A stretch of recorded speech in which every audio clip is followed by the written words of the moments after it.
Gracias por sus oraciones, hermanos. Estoy muy agradecido por eso. Y gracias a Dios por su gracia. Y por su gracia el Señor nos dé su voz esta mañana y también por gracia nos dé oídos para escucharla, un corazón para amarla. La semana pasada vimos en el capítulo de Hechos, en el capítulo 17 del libro de los Hechos, cómo Pablo y Silas llegan a Tesalónica para continuar su labor misionera. El capítulo 17 del libro de los Hechos.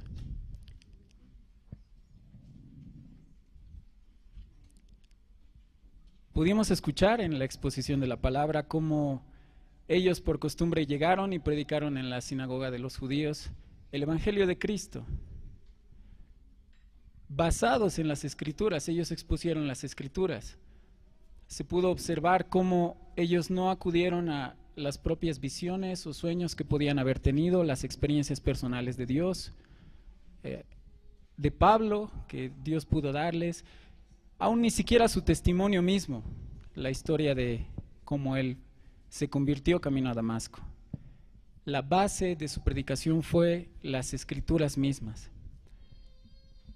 También pudimos ver cómo el canon del Nuevo Testamento todavía no estaba hecho, se estaba formando justamente en ese tiempo. Pero pudimos notar el valor que tiene para nosotros el Antiguo Testamento, que eran las Escrituras que ellos poseían entonces. Cómo a través de ellas nosotros podemos ser instruidos si le damos el valor correcto. Pudimos ver que hay dos extremos respecto al Antiguo Testamento. El primero era ignorarlo, creyendo que no sirve para nuestra enseñanza, e ignorarlo completamente, y también el otro extremo que es no comprender cuál es la enseñanza del Antiguo Testamento para nosotros que somos cristianos neotestamentarios, cristianos del Nuevo Pacto, y poder tener prácticas que sean erradas en la iglesia actual, como podemos ver, ¿no? Se daban ejemplos como la celebración de la Pascua, negando que Cristo es la Pascua nuestra. O también las banderas en algunas iglesias, banderas del Estado de Israel, y muchos errores que nosotros podemos cometer al malinterpretar el Antiguo Testamento. Podemos también ver otras consideraciones del mismo texto que hemos visto la semana pasada. En el versículo 2 dice: y Pablo, como acostumbraba, fue a ellos por 3 días de reposo. Esta costumbre que se refiere el pasaje no trata de la costumbre de los judíos de reunirse cada sábado, eso es una obviedad, sino de la costumbre que Pablo tenía respecto a predicar la palabra al llegar a un lugar. Hermanos, podemos notar que para Pablo era su costumbre el evangelismo. Sin embargo, para muchos de nosotros llega a ser un caso aislado, del cual nos sentimos muy felices de haberle compartido a alguien, pero debemos reconocer que en la mayoría de los casos no es nuestra costumbre, sino eventos aislados. Dios bendiga a los organizadores del evento de ayer, que ha sido para las mamás. Ha sido un bingo en el que se ha podido predicar y compartir la palabra de Dios a las mamás. Dios bendiga a las madres que están también aquí ahora. Sin embargo, no debería ser un hecho aislado de que la iglesia tenga que proveer un evento evangelístico para que tú puedas traer a alguien o para que tú mismo puedas compartir el evangelio personalmente. Si te pones a pensar que en algún momento la iglesia pueda tener ciertas limitaciones para poder organizar estos eventos, ¿acaso eso debería ser una limitación para que tú compartas el evangelio? Respecto a las mamás que han podido traer a otras mamás, si ese evento no se hubiera realizado ayer, ¿eso sería para ti una limitación de que tú hayas podido compartirle personalmente a esa mamá que has traído el evangelio? Pero para Pablo y para su equipo misionero era una costumbre, dándonos ejemplo de que el compartir las buenas nuevas para nosotros también debería ser una, y no así un evento aislado. Pero cuando nosotros pensamos en estos misioneros como Pablo, decimos, tal vez ellos eran personas muy distintas a nosotros. Gracias, hermano. Que tal vez ellos tenían más tiempo y por ende podían dedicarse de mejor manera a la obra de Dios. Y no, hermanos, ellos eran personas como nosotros, con responsabilidades también como las nuestras, con preocupaciones y con sufrimientos como los nuestros. No debemos quitarles la humanidad que ellos tenían por la manera en la que Dios ha manifestado su poder en ellos. Nosotros solemos refugiarnos en Pablo y decir, tal vez él no estaba casado, tal vez era viudo, y no se habla de que haya tenido hijos, entonces tal vez Pablo podría ser un hombre con mucho tiempo, entonces esas personas que tienen mucho tiempo son las que tal vez pueden dedicarse a la obra de Dios, pero no es así, porque Pablo no fue el único. A lo largo de la historia de los hechos nosotros podemos ver muchos otros personajes en distintas relaciones, padres, hijos como Timoteo, esposos como Aquila y Priscila, que ellos, a pesar de las responsabilidades que tenían, también podían darse tiempo para las cosas de Dios. Dios era su vida. Y las otras labores que también competen a ellos y a nosotros también eran hechas, pero Dios era la obra principal. Solemos pensar que ellos podían tener menos responsabilidades o que incluso Pablo no trabajaba y que solo vivía de ofrendas, pero por los relatos en esta y en otras porciones bíblicas podemos ver que si bien Pablo podía recibir ofrendas, él también trabajaba y muchas de estas ofrendas no siempre podían abastecer las necesidades que tenía. Hermanos, los distintos personajes de la Biblia no todos eran jovencitos o adolescentes con mucho tiempo, para que nosotros podamos pensar que solo ellos son los que pueden dedicarse más a la obra. Eran personas como nosotros, con sufrimientos parecidos, con temores parecidos y con los afanes también de la vida. Acerca de Pablo y respecto a la responsabilidad que tenía también del sustento propio respecto al trabajo, podemos ver en Primera de Tesalonicenses, en el capítulo 2, versículo 9, una evidencia de esto. Primera de Tesalonicenses, capítulo 2, versículo 9, que dice: porque os acordáis, hermanos, de nuestro trabajo y fatiga, cómo trabajando de noche y de día para no ser gravosos, a ninguno de vosotros os predicamos el evangelio de Dios. Algo muy parecido también encontramos en la segunda epístola a los tesalonicenses, en el capítulo 3, versículo 8, que justamente habla de que Pablo no había comido el pan de balde de nadie. Esto significa que no era gratis, que él no recibía de gratis las cosas de los demás, sino que tenía la responsabilidad de su sustento mismo, y él también era un hombre que trabajaba. Todos aquí trabajamos y en algún momento llegamos a pensar que no tenemos suficiente tiempo para la obra de Dios, pero Pablo aquí mismo es un ejemplo para nosotros de que se puede trabajar de día y de noche y aún así hacer la obra de Dios.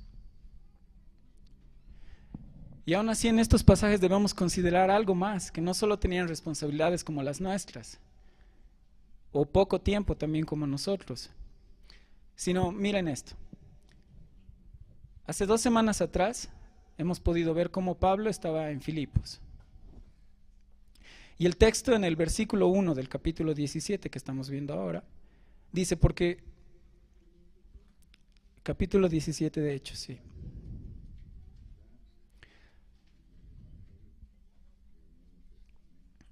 Dice: pasando por Anfípolis y Apolonia llegaron a Tesalónica, donde había una sinagoga de los judíos. Desde Filipos hasta Anfípolis son aproximadamente 48 kilómetros, lo cual se podía recorrer ya sea a pie o a caballo en un día. Otros 45 kilómetros hacia la región de Apolonia y unos 63 a Tesalónica. Significa que habrían pasado desde Filipos unos 3 a 4 días. Si bien para nosotros hace 2 semanas ha sido la predicación de Pablo y Silas en la cárcel de Filipos, en la narración bíblica han pasado 3 o 4 días. Esto significa que ellos han continuado con la obra de Dios, con las heridas en las espaldas. Nosotros decimos que no tenemos mucho tiempo y que tenemos muchas responsabilidades y afanes en esta vida, Y sin embargo ellos continuaron haciendo la obra de Dios a pesar de tener las espaldas, ¿no? Las heridas de la prisión. ¿Qué pasaría con nosotros, hermanos, si nosotros predicáramos el Evangelio y de repente nos castigaran por eso? ¿Cuántos de nosotros en ese primer instante renunciaríamos a la obra de Dios y diríamos en nuestro corazón no volver a hacerlo, no volver a compartir de nuestra fe? ¿Cuántos de nosotros en la primera persecución de la que podamos sufrir diríamos esto no vale la pena, yo no me hice cristiano para sufrir? Tal vez deberíamos ser honestos con Dios y decirle solo queríamos ser felices, no sabíamos que esto era tan difícil. ¿Pero acaso Dios no lo vale?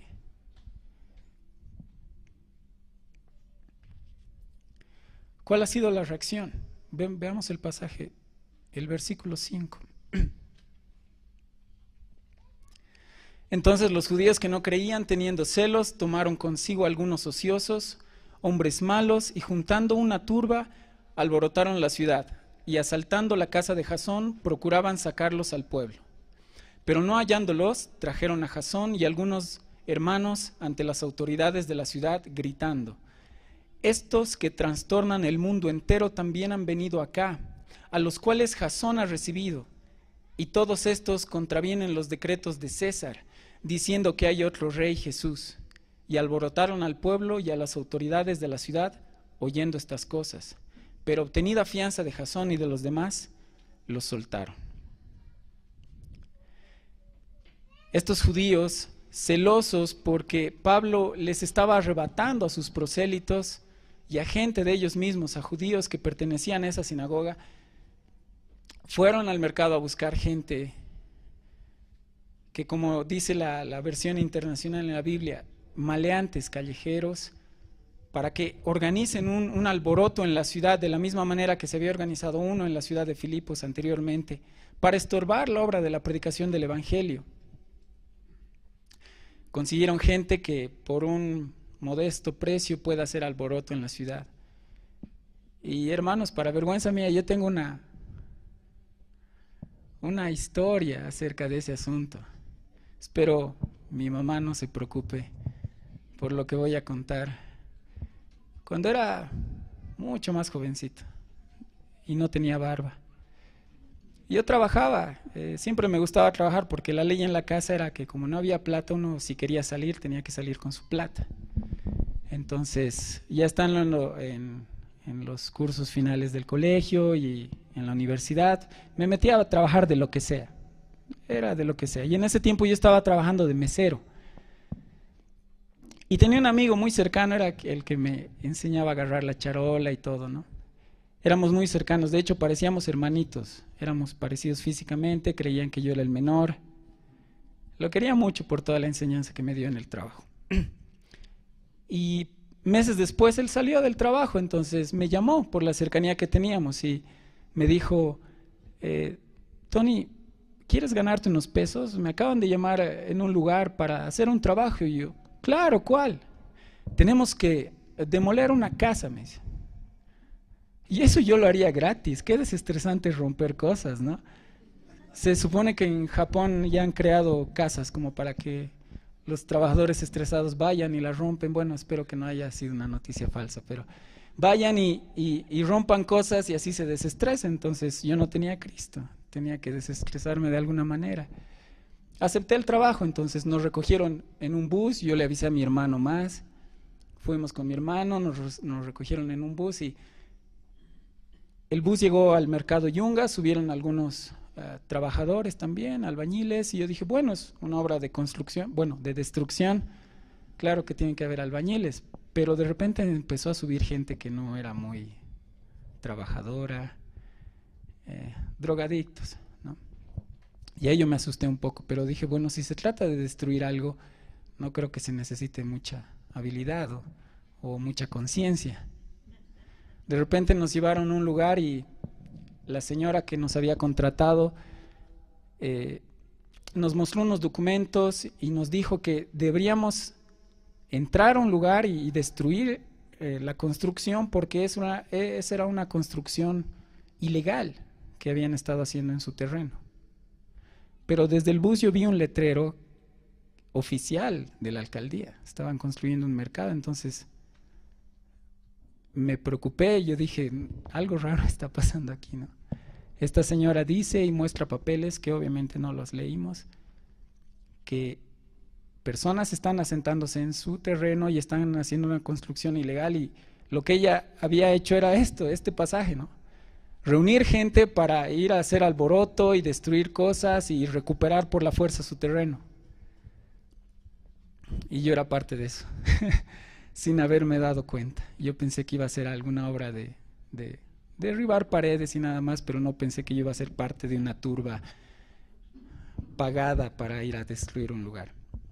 Gracias a Dios nunca ocurrió el asunto. La señora proponía que usáramos calaminas como escudos, pero gracias a Dios nunca se dio.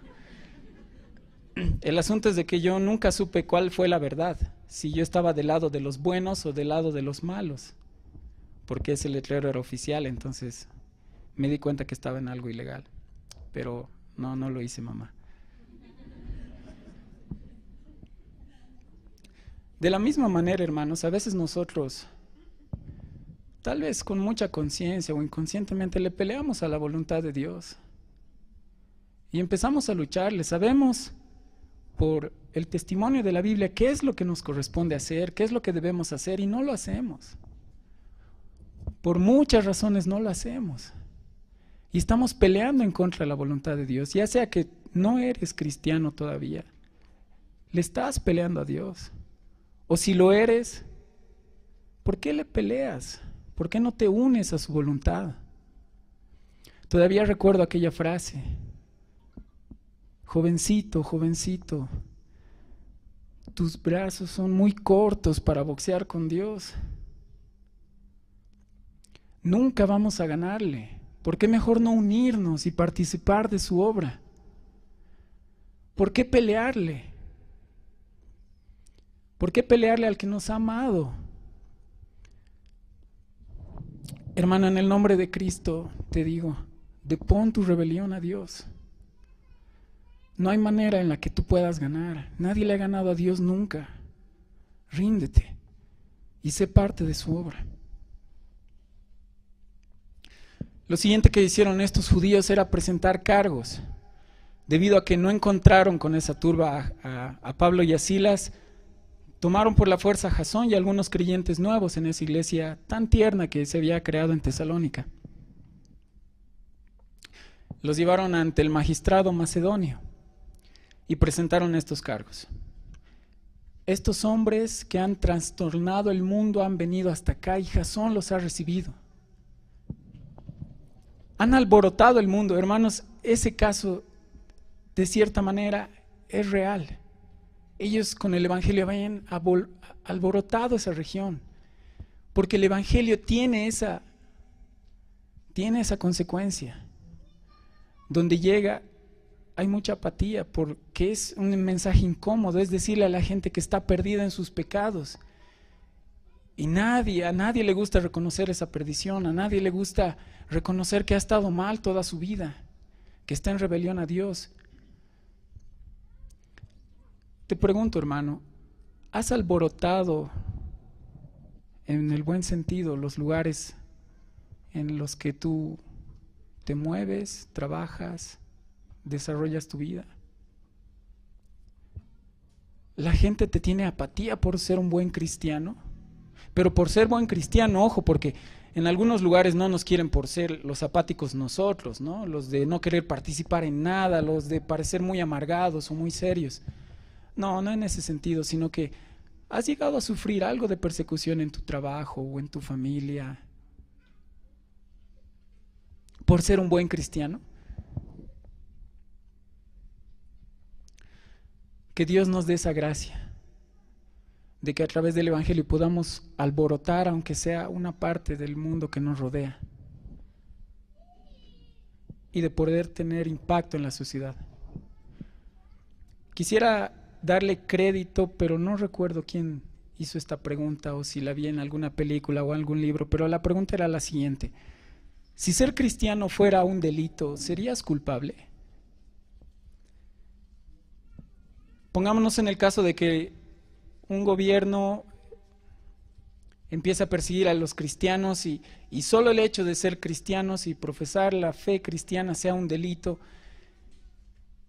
¿seríamos hallados culpables o simplemente simpatizantes? Si allanaran tu casa, encontrarían una Biblia que está subrayada, anotada, muchos libros. Si decidieran recoger a muchas personas que son de tu entorno, ellas podrían hablar en contra tuya diciendo, sí, esa persona es cristiana, siempre me ha hablado de Dios, siempre ha querido que yo sea parte de esto, me ha predicado ese mensaje que ellos llaman el Evangelio. ¿Podrías ser acusado tú? ¿Serías culpable?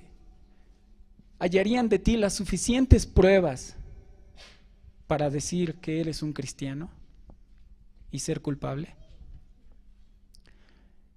El siguiente cargo es el de sedición, en el versículo 7,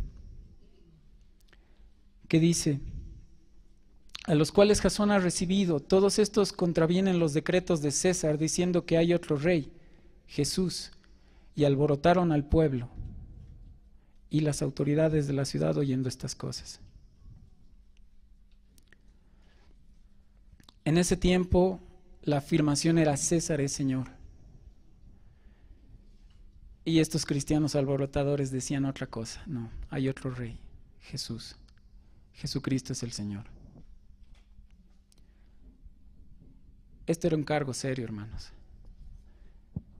El anterior no pudieron continuarlo porque los involucrados, los culpables, Pablo y Silas, no estaban allí. Sin embargo, este era un cargo muy peligroso en ese tiempo. Sus vidas corrían peligro. Es por eso que tomaron a Jasón y a algunos cristianos nuevos. Porque el mensaje era este, que Jesucristo era el Señor. Y ellos decían que había otro rey. En el versículo 9 podemos observar cómo se pide una fianza, ¿no? Pero obtenida fianza de Jasón y de los demás, los soltaron. ¿Qué significaba esto? Que Pablo ya no podía volver a la ciudad. Por eso es de que vemos que en primera y segunda de Tesalonicenses, que luego envían a Timoteo, Pablo ya no podía volver allí. Jasón y los demás cristianos estaban en la mira de ellos. Y si bien en el año 42 Tesalónica había sido declarada una ciudad libre respecto del gobierno de Roma, ellos todavía seguían siendo esclavos del César. Esclavos en sus costumbres, esclavos en sus pensamientos. Por eso la proclamación para ellos era César es Señor. Y ellos no querían perder esa libertad, no querían tener problemas con Roma. Entonces se pide una fianza a manera de poner un límite a la predicación del Evangelio en Tesalónica para que Pablo no pueda volver. Posterior a eso, ellos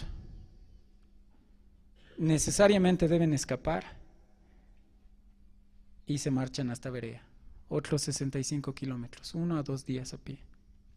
Inmediatamente, dice el versículo 10, los hermanos enviaron de noche a Pablo y a Silas hasta Berea, y ellos, habiendo llegado, entraron en la sinagoga de los judíos.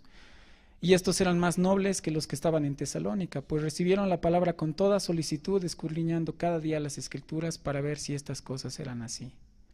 Así creyeron muchos de ellos, mujeres griegas de distinción y no pocos hombres. Algo para destacar en el versículo 10, que es cuando ellos llegan, entraron en la sinagoga de los judíos. Esta santa terquedad de que a pesar de la persecución uno pueda continuar la obra de Dios. Y si en algún lugar tal vez no somos oídos, continuar a las siguientes personas y lugares para poder seguir predicando el Evangelio de Dios, porque Dios ha prometido que hay gente que va a oír. Dios tiene mucho pueblo al que debemos alcanzar. No voy a pasar mucho tiempo en esta parte en esta porción bíblica respecto al tema de Berea, porque esta porción es digna de toda una predicación, ¿no? Los cristianos en Berea, estos creyentes en Berea son sinónimo del creyente que estudia la Biblia, que la aprende, que busca a través de las Escrituras conocer más y más a Dios. Y esto requiere toda una predicación entera. Lo que quiero es que saltemos hasta el versículo 13, que dice: cuando los judíos de Tesalónica supieron que también en Berea era anunciada la palabra de Dios por Pablo, fueron allá y también alborotaron a las multitudes. Algo indignante. Los mismos judíos que 1 o 2 días atrás estaban alborotando Tesalónica para que el mensaje del evangelio sea estorbado, se dan el trabajo de viajar hasta Berea para seguir estorbando la obra de Dios, porque se habían enterado que Pablo y Silas estaban en Berea haciendo la misma obra. Algunos comentarios hablan de que pudieron estar unos meses en Berea haciendo la obra. Y en la misma Tesalónica, que es la capital de Macedonia, por más de que la palabra diga que durante 3 sábados consecutivos han predicado en la sinagoga de los judíos, se puede deducir que han estado un poco más de tiempo, de tal manera que pueda organizarse una pequeña iglesia en la casa de Jasón. ¿Por qué? Porque Pablo no simplemente tenía el propósito de compartir el evangelio y dejar a esas personas recién nacidas allí, sino que en las posibilidades que él tenía las instruía hasta donde él podía para que ellas puedan proseguir en su vida cristiana. De la misma manera nosotros también, hermanos, a veces le compartimos el evangelio a muchas personas creyendo haber hecho nuestra parte, y de repente cuando vemos después de un tiempo a estas personas alejados de la iglesia, pensamos, bueno, yo ya hice mi parte, ellos han escogido echarse para atrás, pero Pablo no. Intentaba hacer todo lo posible para que estas personas, después de haber recibido a Cristo, puedan ser instruidas en la fe para tener un desarrollo, un crecimiento en la enseñanza de Cristo. Para nosotros es indignante que estas personas puedan no solo haber estorbado el evangelio ahí en Tesalónica, sino que se tomen el tiempo de hacer un viaje hasta Berea y que ahí continúen alborotando a las multitudes. Pues que así es la posición para el evangelio. Cristo mismo ha anunciado muchos padecimientos a quienes quieren vivir piadosamente. Nos podemos indignar mucho con estas personas y decir, pero si ellos no quieren creer, ¿por qué? ¿Por qué molestarnos? ¿Por qué estorbar el evangelio? Está bien que no crean ustedes, pero déjenos a nosotros hacer lo nuestro. Lo triste, hermanos, es de que nosotros no somos mejores. Les explico por qué. Estas personas en Tesalónica, estos judíos que tuvieron envidia de Pablo y de Silas, ¿qué es lo que buscaban? Que el mensaje no sea proclamado, ¿verdad? Estorbar el mensaje de tal manera que el evangelio de Cristo no sea predicado. ¿Cuál es el propósito? Que el mensaje no sea dado. ¿Por qué no somos mejores, hermanos? Porque cuando no damos el mensaje, estamos haciendo lo mismo. Tal vez no seamos gente que esté en contra de Cristo y que quiera alborotar las multitudes para que éstas no oigan de Él, pero cuando nosotros cerramos la boca estamos cumpliendo el mismo propósito. Ya sea que seamos alborotadores o cristianos que nunca hablen, el mensaje no es dado al final. De hecho, cumplimos el propósito con mucho menos esfuerzo que ellos. Ellos tienen que pagar gente y hacer alboroto para que el mensaje no sea dado. Nosotros simplemente cerramos la boca y el mensaje no es dado.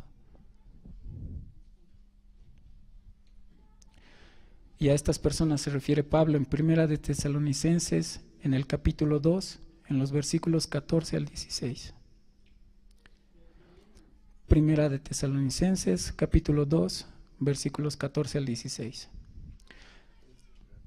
Dice: porque vosotros, hermanos, vinisteis a ser imitadores de las iglesias de Dios en Cristo Jesús, que están en Judea, pues habéis padecido de los de vuestra propia nación las mismas cosas que ellas padecieron de los judíos, las cuales mataron al Señor Jesús y a sus propios profetas, y a nosotros nos expulsaron, y no agradan a Dios, y se oponen a todos los hombres. impidiéndonos hablar a los gentiles para que éstos se salven. Así colman ellos siempre la medida de sus pecados, pues vino sobre ellos la ira hasta el extremo. ¿Cómo se refiere a estos hombres? No agradan a Dios, se oponen a los hombres, impidiendo hablar a los gentiles para que éstos se salven. Así colman ellos siempre la medida de sus pecados, pues vino sobre ellos la ira hasta el extremo. La condenación que merecen estas personas, en justicia por sus actos, por querer impedir el mensaje del Evangelio. Pero para nosotros, hermanos, si nosotros cerramos la boca, ¿acaso no estamos haciendo lo mismo? Si tomar el nombre de Dios en vano es algo condenable y castigado bíblicamente, ¿acaso el levantar su nombre no es para su gloria cuando es con propósito? Cuando es por el propósito de predicar el Evangelio. Hermanos, debemos hablarles a todos los que nos rodean y a una gente desconocida acerca de esto. Quiero hacerte una pregunta, espero no ofenderte, pero ¿acaso te avergüenzas de Cristo?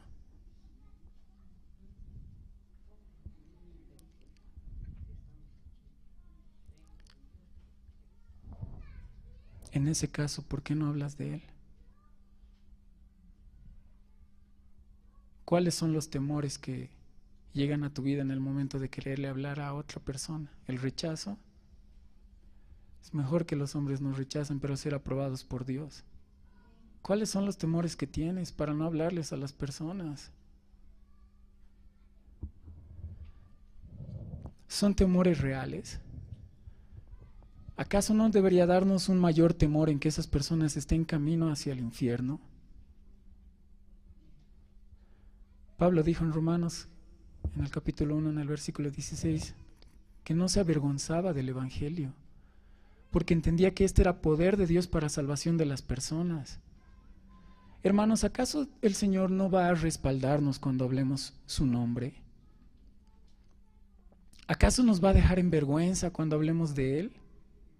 Dando gloria a su nombre, levantando su nombre, pero con propósito. No, claro que no. Debemos hablar de su nombre. Hermanos, no saben lo feliz que estoy de haber llegado a esta iglesia. Pero me siento muy triste cuando después de las predicaciones mi corazón es tocado, redarguido, pero de repente entre anuncios y saludos me distraigo y vuelvo a mi casa como si no hubiera oído la palabra de Dios. En el momento de escuchar la predicación mi corazón sufre por no hacer la obra de Dios y es redarguido. Y de repente me distraigo entre saludos y despedidas y me voy como si no hubiera escuchado la palabra de Dios y me vuelvo como aquellos a los que Santiago se refiere como los oidores olvidadizos. Al momento de escuchar la palabra, mi corazón arde por hacer la obra de Dios y de repente me veo en los afanes de la vida intentando hacer memoria en la célula cuando Andruca nos pregunta acerca del mensaje y de repente tengo que hacer mucha memoria de lo que habíamos escuchado antes.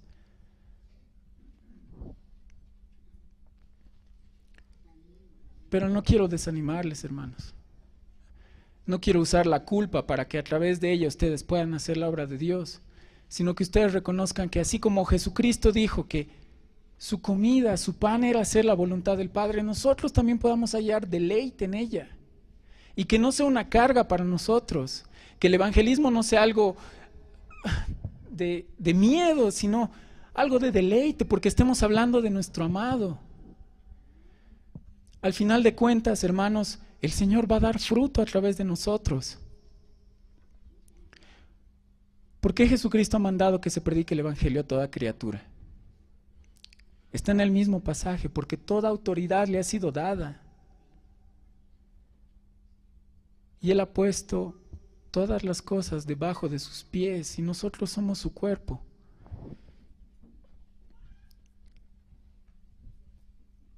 Pablo dio fruto con los tesalonicenses.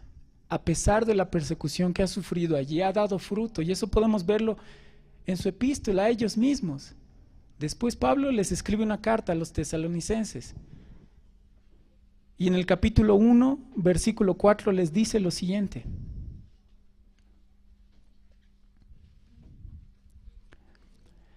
porque conocemos, hermanos amados, de Dios vuestra elección, pues nuestro evangelio no llegó a vosotros en palabras solamente, sino también en poder, en el Espíritu Santo y en plena certidumbre. Como bien sabéis cuáles fuimos entre nosotros por amor de vosotros, y vosotros vinisteis a ser imitadores de nosotros y del Señor, recibiendo la palabra en medio de gran tribulación, con gozo del Espíritu Santo, de tal manera que habéis sido ejemplo a todos los de Macedonia y de Acaya que han creído, porque partiendo de vosotros ha sido divulgada la palabra del Señor, no solo en Macedonia y Acaya, sino también en todo lugar vuestra fe en Dios se ha extendido, de modo que nosotros no tenemos necesidad de hablar nada, porque ellos mismos cuentan de nosotros la manera en que nos recibisteis y cómo os convertisteis de los ídolos a Dios para servir al Dios vivo y verdadero. En el relato nosotros podemos ver cuánto se ha estorbado el evangelio de Cristo en Tesalónica, pero ha habido fruto de eso. Ha nacido una iglesia nueva allí, una tierna iglesia, que a pesar de la dificultad de haber recibido el evangelio en medio de gran tribulación, luego se habla de ella como una iglesia ejemplar en toda la región de Macedonia y de Acaya. Al final no fue un fracaso. La predicación del evangelio nunca es un fracaso. El hecho de que las personas rechacen nuestro evangelio no es un fracaso. Dios nos promete frutos si nosotros predicamos su evangelio, porque Dios tiene mucho pueblo. Aquellos que Dios, por su soberanía, elige, van a responder a nuestro mensaje. Esto es algo que nos da convicción, porque Dios nos promete que la gente va a escuchar. Y Dios va a abrir sus corazones y ellos van a aceptar el evangelio. Eso debe darnos convicción para poder seguir proclamando su palabra en todo momento. Oremos para que Dios nos dé esa osadía que Pablo también mismo necesitaba, porque Pablo pidió osadía, pidió que oraran por él para que él tenga esa osadía de predicar el evangelio y que la palabra corra, y que nosotros dejemos nuestros temores o vergüenzas y hablemos de su nombre, que levantemos su nombre, pero con propósito, con el propósito de predicar el evangelio a otros. Señor Jesús, toda autoridad te ha sido dada, tú tienes toda potestad en el cielo y en la tierra. Es por eso que has mandado que nosotros seamos partícipes de la predicación de las buenas noticias. Señor, estamos confiados en que quienes son de ti van a oír tu voz. Las ovejas oyen tu voz.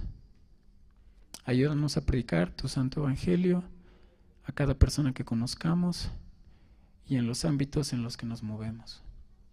Familia, trabajo, amistades. Por favor, Señor, te ruego que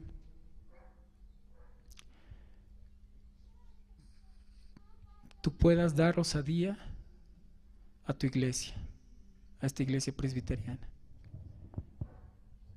y nos des corazones que ardan por la predicación de tu evangelio, quitando todo temor de lado, Señor, quitando toda vergüenza para hablar en tu nombre, recibiendo de ti la sabiduría y la sensatez para decir las palabras con gracia, sin negar tu santo evangelio, Señor, sin cambiar, sin distorsionar las palabras que hablan acerca de ti, dando gloria y honra a tu nombre. Danos esa gracia, Señor, de compartir tu evangelio con osadía, con valentía, y ser partícipes de tu gran obra, Señor. Cosa que aún los ángeles anhelan mirar. En tu nombre, Jesucristo, y por tus méritos. Amén. Hermanos, que Dios bendiga a su pueblo.